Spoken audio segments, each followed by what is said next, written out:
Hello, denizens of the internet, and welcome to what is our last look at Unending Galaxy for, at least a few months. I guess you can consider this a review. We've spent, 11 episodes now? Following the exploits of our fleet across the, quote, Unending Galaxy, which, that name is a bit of an oxymoron in and of itself. A galaxy, by definition, has bounds, but for those of you who are just joining us for this video and haven't been following along, we're playing in green here. We've been hiding out in pirate sectors, and we've been taking out the rogue AI that's in the game. And we're actually the strongest military in the game, although we definitely don't have the strongest empire in the game. That would definitely belong to these guys here. So, it's time, I think, though, that we go ahead and call this run through the game at an end. I don't think you want to watch me slowly carve my way across the galaxy, sector by sector, fighting these guys. It's just going to grind to a halt as I slowly whittle them down.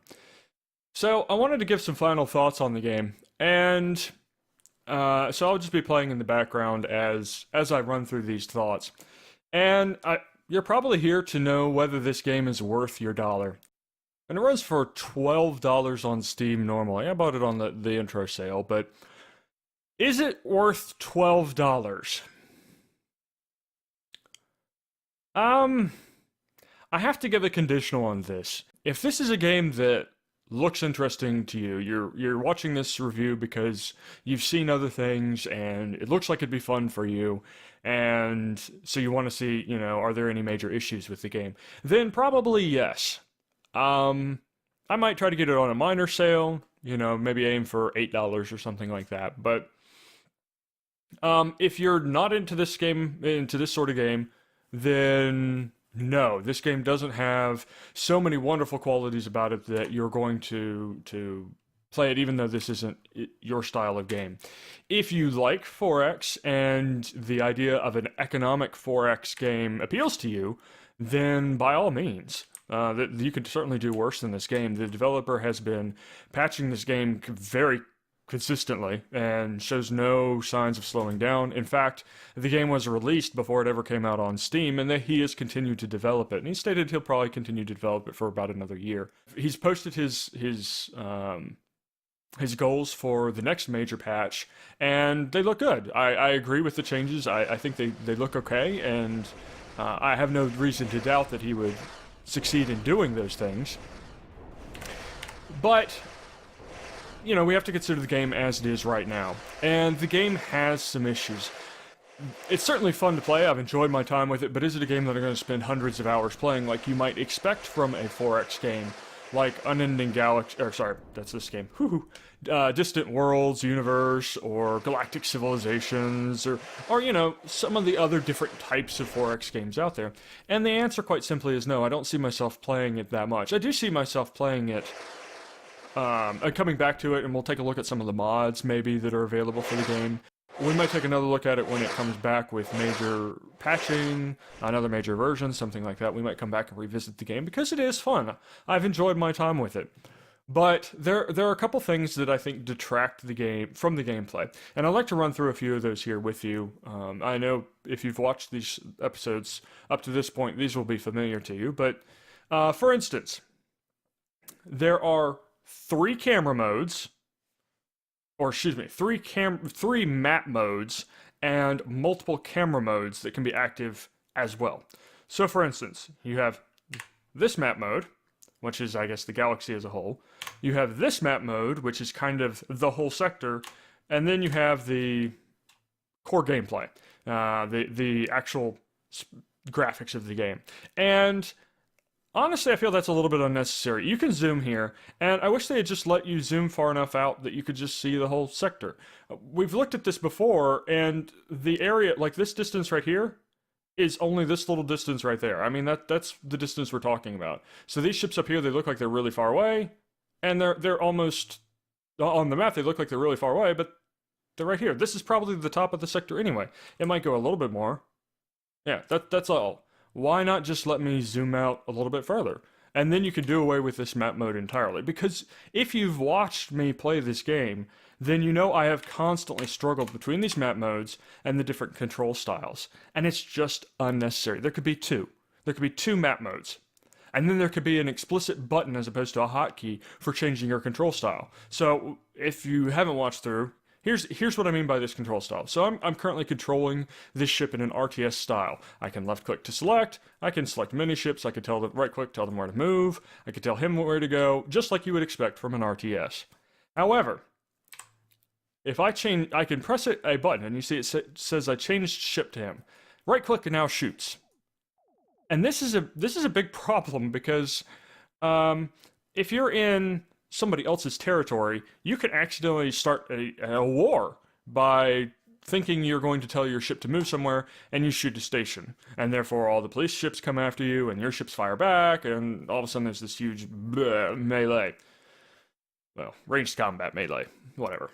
But and it's not there's no visual indication which mode you're in.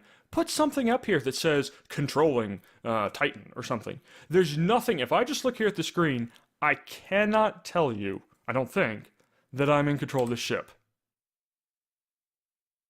Because if I have just the ship selected, I'd see this. Okay, so here's how you would have to tell.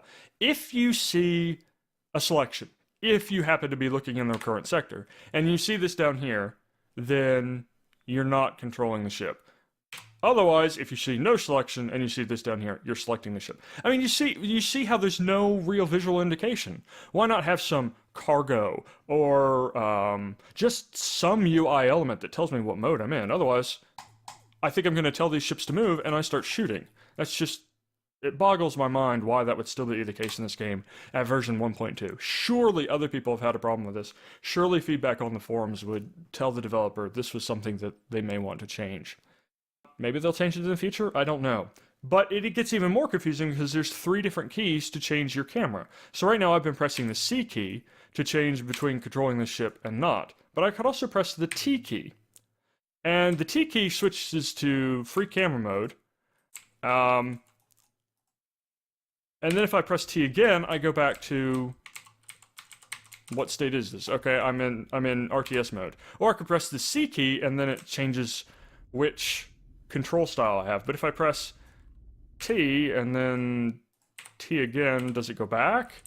No, it changes to follow camera. So it does different things depending on whether I press, C and then C again, or it's just confusing. I can't even tell you because I don't know. And then you combine that with not necessarily knowing what you have selected. So this guy, I have manual control over him. I wouldn't necessarily know, and if I'm going over here and trying to tell him to move over here and he's not going to do it, he's going to ignore me because he's not on RTS mode. And then I select him and I go back into RTS mode, and then, oh, but he's not selected. Hold on, let me go back and press that, and I hit the wrong map mode. Yeah, you could see the problem with this. And I could see why they did it, and I wish they had, if they want to keep this view in here, I wish that they would do more with it. I mean, you can see I have some commands here that I can issue. I could tell this guy to move somewhere or attack something from this map mode, but there's not enough there to justify its existence. And combine that with the camera controls, and I have struggled to, at times, to get the ships to do what they want, particularly if, and you're in RTS mode, which I think I am right now, yeah, and I was to give this guy an AI, say military fleet or something like that, he might ignore my orders. As far as I could tell, I've had some instances, I can think of at least 3 in this playthrough, where they've just ignored me. They've gone off to some other sector and done their own thing. And these AIs are very helpful. They're very good to be able to automate your ships, because if you go and look at my empire, I have 3,000 ships under my control. I can't control all those. I'm controlling, 27 battleships, 14 carriers. That's all I'm controlling at any one given time in this playthrough. And so that AI automation is crucial to this game. The game would not work if it were not for that automation. But the automation of your military ships has some flaws in it. For instance, I could set these ships and I could set their fire modes. I could even set their weapons to disabled. But if they are under attack, then they can ignore me. So, for instance, if I tell them to attack, say, a station and they get hurt, their shields go down, they try to back off and like just spaz out. Even if I'm trying to tell them, retreat, get your butts out of this system, they won't do it. Even if I set their weapons to disabled, they won't do it. They'll just kind of spaz out. And I had my entire military come under fire in one playthrough, and I mean, I accidentally shot a station or something. I don't know why I came under attack, and I try to get them out of the sector, and they won't do it. So there's problems with the AI as well. Now, that is one area that they have stated they want to improve in version 1.3. Okay, I'm beginning to wonder where these guys are. Okay, they just arrived. So that's something that should improve in the future. So you could probably safely assume that that's an issue that's going to get addressed by the game. Again, they've been patching. I have no reason to doubt that this game will improve. But yeah, you're not going to see the stuttering AI because I just vastly outnumber these guys. And that's another problem with this game. This game, if you've ever played Sins of a Solar Empire against the AI rather than against other players, you're probably familiar with the point where you break your opponents. You know, you have roughly comparable fleets, maybe not, but you go up against the opponent and you annihilate their fleet. You finally get that victory. You punch through their starbase, you annihilate their fleet, and then the whole rest of the game just, or at least against them, is just cleanup.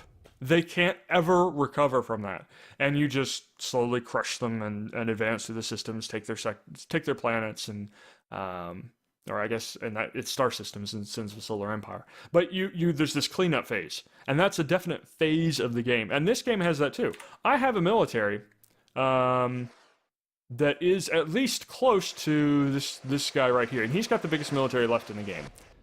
And in the current case, I'm going against this AI core, and they just can't offer up any sort of resistance to me. And this makes sense to a degree. If a large military fleet comes after you and they beat you, well then, nah, you lose. But at a certain point in this game, and maybe I haven't hit that yet. Like I said, these guys have a similar military to me, and they have a large empire. They'll be able to replace their losses. But at some point, as I play this game, I'm going to defeat them. I'm going to crush their military. And then it's just this slow slog through these territories. You see me doing it right now against the AI core. I slowly go from one sector to the next. They can't attack me. They can't rebuild their military enough to fend me off. So I'm just slowly wandering from one sector to the next sector and to the next sector. Now, I'm only taking on one opponent right now. But the whole reason I'm stopping the gameplay episodes now, before they do get super boring, is this same problem, where you can play the game for a while, and then it's just going to go into cruise mode, where you have a big military. In my case, I bought it all with money. I had to spend money for all of it. And, in fact, I actually need to transfer some money over. Let me do that real quick. This is one of the things I like about the game. I've only been talking about complaints, but I'll talk about things I like about the game as well. My supply is pathetic compared to my actual military, and I had to be, because the AI is actually good at expanding. But I've reached a point where, well, it's kind of like a solved puzzle. I have enough military that I can take out anything that stands in my way. And okay, I'm going to do that, but what's the motivation to keep playing besides eventually taking over the whole galaxy?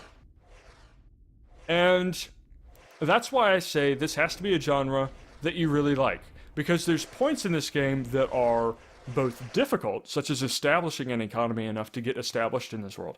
That's fantastic. It provides a good challenge to you as a player and compelling gameplay. That's why we focused on that part of the game.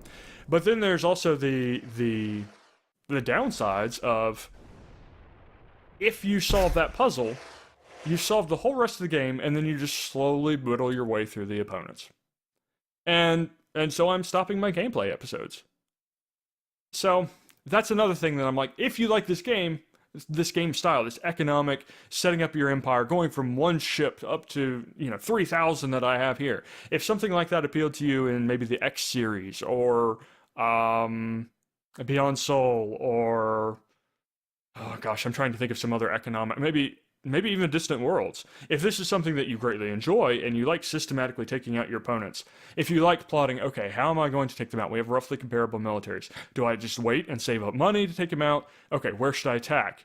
Okay, when should I try to take out a significant component of his fleet? You can work diplomacy. You can pit these guys against each other. So I could say, Nilith, how about you attack the Drath over here, and I'll attack him over here, and thus we'll get the upper hand. But again, as soon as you get that upper hand, you're going to be able to essentially break them. They're not necessarily going to be able to recover unless you take crippling losses yourself. And in this game, there's no motivation. You know, I'm going to take this little sector over here, and then I'm going to be left alone. There's no impetus for me to rush against these guys, unless, I guess, they're growing beyond control. But there's no impetus that says, I need to attack now versus an hour from now, 2 hours from now. So I could just sit here, buy up the largest military I can until I have an overwhelming advantage, and then just crush them. And I feel like the game rewards that. It doesn't punish that, it rewards it. It just needs some fine-tuning. It needs some balance. It needs some smarter AI. It needs to have the AI say, I don't like you because your military is strong. If I look at these guys, it's just border tension. That's the only reason they don't like me. There's nothing in here that says, dude, you're strong. I don't like that. Or, we fear your economy or something like that, where they would get. There's no coalition that's going to gang up on you. As long as you're careful with your border tensions, they'll let you sit here. I could step away from this game after I take these AI core sectors. I could probably step away from the game for 20 hours, come back, have a ton of money, and they wouldn't have attacked me. I'd be perfectly fine. I could literally leave the game running, and then I'd have so much money that I could just again buy that overwhelming military, crush them, and then proceed to just slowly slog my way through the game over the course of the next 20 hours. So, other things I'd like to see is a way to control time in the game. As far as I'm aware, there's no way to speed up gameplay. So, for instance, this station here, I just sit here and wait for it to build. Again, I could go ahead and push forward, but I might lose my dock builder. What's my motivation? I've already crushed their military. The AI core is a solved problem for me. I'm just going to slowly build up, slowly wipe them out, establish my planets, let my builders automatically build up my economy. And this process gets faster and faster as they do that, because I get more and more money. So, I've talked to you for, 15 minutes now about a whole lot of problems with the game. And there's stuff here to like. There really is. I would heartily encourage, if this is something that you think you might enjoy, if $12 looks like too much based on this review or any of the gameplay you've watched, put it on your watch list. See where it is in 1.3 or 1.4. This game is done. It is a complete game. It's not early access, but it needs more love. It needs more love from the developer. It needs some gameplay balancing. It needs more things to do. It needs more advanced storytelling in the maps. You know, there's some basic story events. I was really impressed with that when I started playing, and I think I've seen them all now. Maybe, you know, this AI core reinvades or something like that. There needs to be some additional improvements in the AI, both in terms of your ship AI and also the opponent's AI. They should not be ignoring me right now. I can understand why they are. They're fighting each other. But there should be something on their chart here that says, hey, you've got a bigger military than we do. We're afraid of you. And maybe it's not a big effect. Maybe it's small. But my little bit of border tension, for a long time, these guys are never going to pay attention to me. And since you can't take AI sectors, which I think is a problem, you can kick you can't take pirate sectors. You can kick the pirates out, as we did up here. You know, we've taken over up here. Our factories are here. Yeah, they have a warp gate there, but I can't gain sovereignty over these systems. Now, I've taken advantage of this. These guys don't have any border tensions with me because I don't actually own these territories. And they have no interest in kicking me out because they can't claim them either. But I could build into here, I could build all the way over, and the only thing that's going to provoke them to attack me is if I get my borders too large with them. That's it. So I could ignore these guys, jump over them, and take out the entire northern part of the map, and they'd be like, yeah, no, we're cool. We're totally fine. It could be, you know, just a little bit of a buffer, and that's all that's left between me and them, and they'd be totally cool with that. And that's just not good enough. I'd like to see them gang up on each other. I'd like them to see them declare war on each other and on you based on your own actions. And it seems like they don't. It seems like border tensions is one of the only things, and then also if you potentially if you attack one of their allies, because they do ally with each other. But other than that, it seems like they don't care.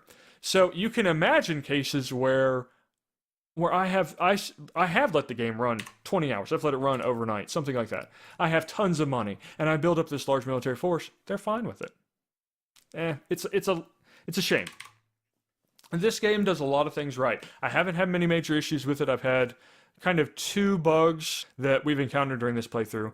One of them was just kind of graphical. It was the ships would stutter until I gave them new orders, and then one time I did get it stuck on this sector screen, and I couldn't get the sector screen to go away. And all the other issues I've had with the game have been patched. The game no longer requires admin mode, by the way. That was a problem there for a while.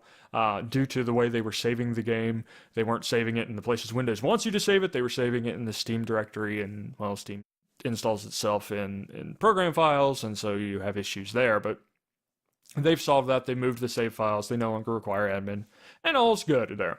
Other good things about the game, I do like how this is taking a different approach from many other 4Xs. It is an economic 4X.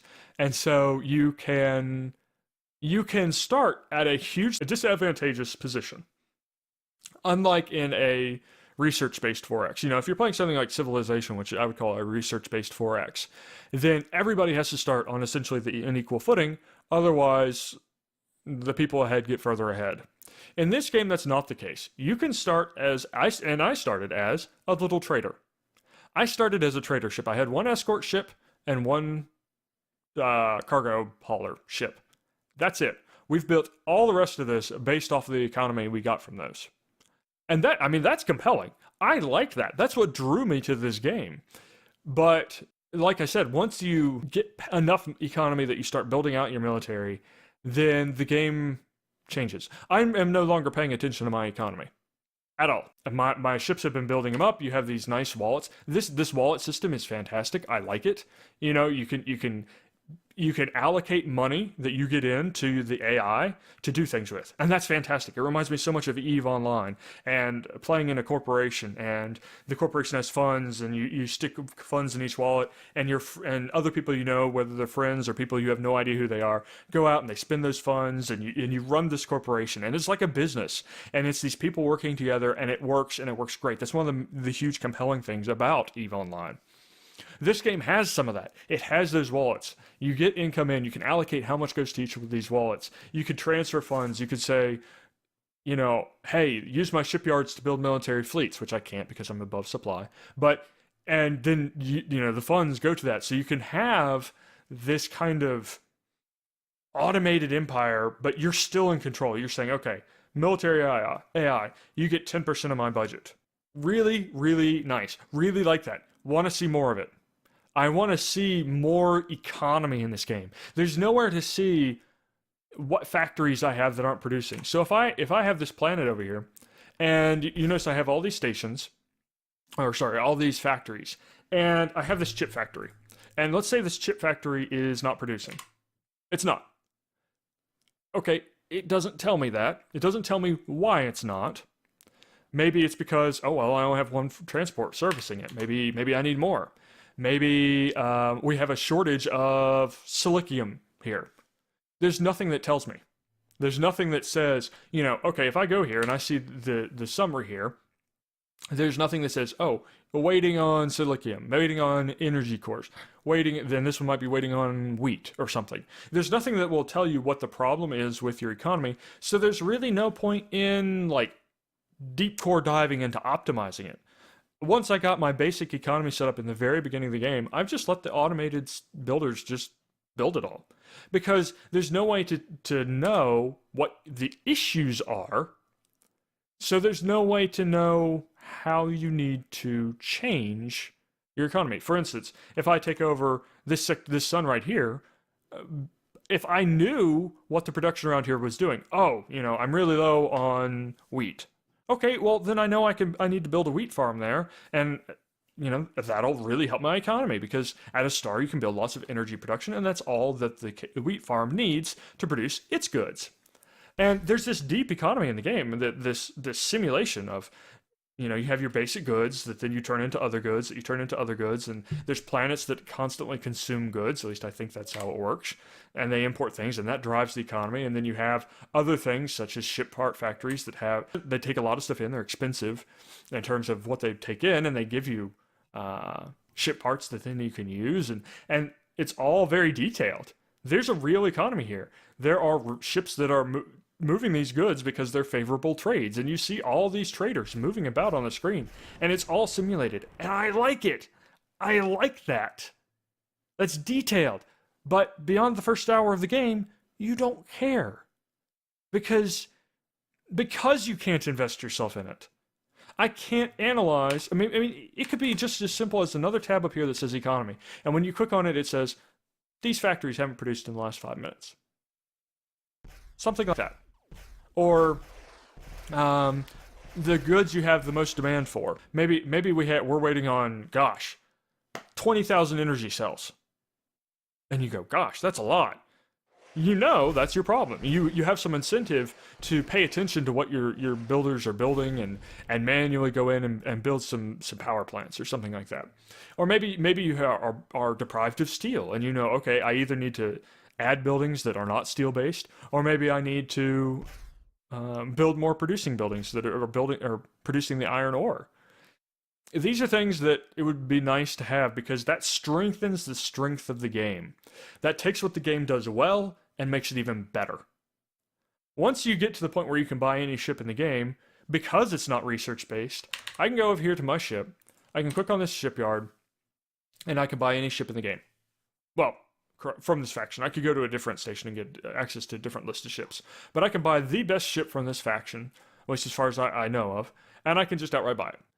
And so the core depth of this game is not in slowly advancing up the tech tree like it might be in a research-based 4X. Instead, it's based on slowly creeping up the economic tree to where you can go from being that simple trader to being a galactic superforce.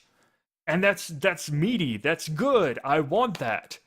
But there needs to be more there to both make it more compelling and make it so that the player can invest themselves in that.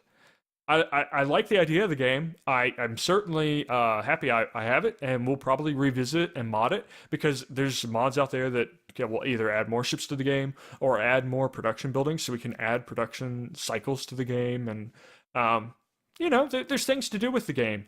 And I just wish there was that bit more. This game doesn't feel like it is the complete package. Not yet.